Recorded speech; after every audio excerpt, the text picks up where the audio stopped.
Yes, good morning all.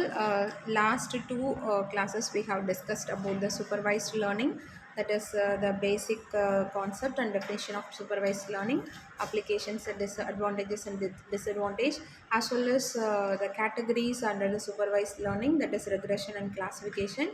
What is regression, classification we have discussed in detail, and now today we are going to discuss about the regression terminologies. What are the terminologies we are frequently used in the regression? Okay, so first one is dependent variable.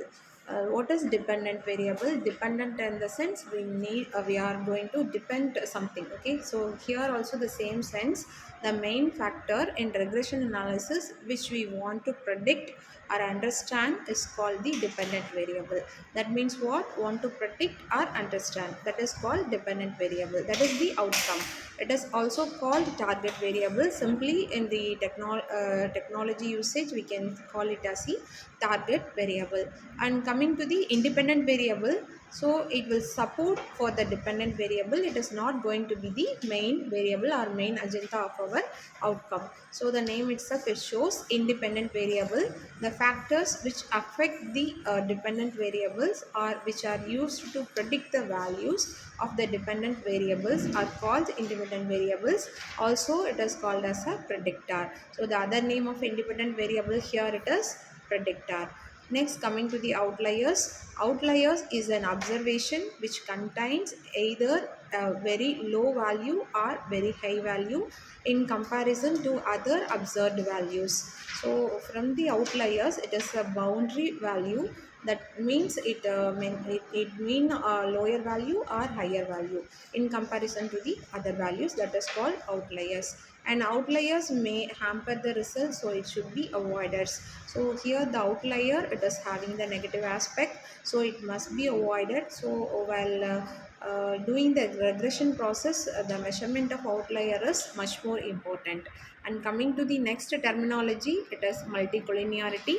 Multicollinearity, we know what is collinear. Collinear, it is the parallel lines that is it adjacent to another line. So multicollinear in the sense, if the independent variables are highly correlated with each other than other variables, then such condition is called multicollinear. That means what? It is highly correlated with other variable than the original variable, then we can call it as the multicollinearity.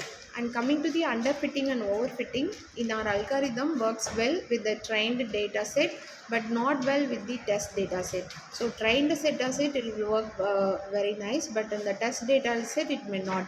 Then such problem is called overfitting. And if the algorithm does not perform well even with the training data set, then such problem is called underfitting.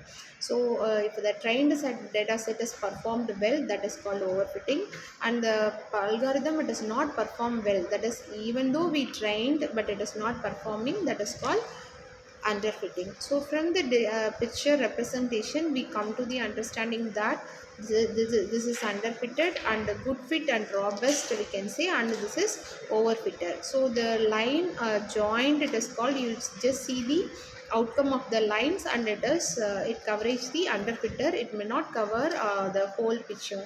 And good fit and robust, it equally cover where the output is coming.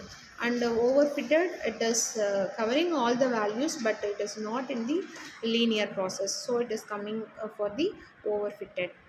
And these are the some regression terminologies we are using in the supervised learning. And next, regression types, and we are using many regression types algorithms. And here it is a linear regression, polynomial regression, support vector regression, decision tree regression, random forest regression, ridge regression, lasso regression, logistic regressions. So here we are listed these 8 algorithms for regression types. Here we are going to concentrate the linear regression, polynomial regression, support vector regression, decision tree regression, and then logistic regression. So these 5 categories we are going to concentrate in forthcoming presentation. And here I have given the web link for your reference, and kindly go through this web link. This will be very much useful for analysis these algorithms with examples, as well as with the usage of coding language like Python and R languages. So kindly go through it. Thank you.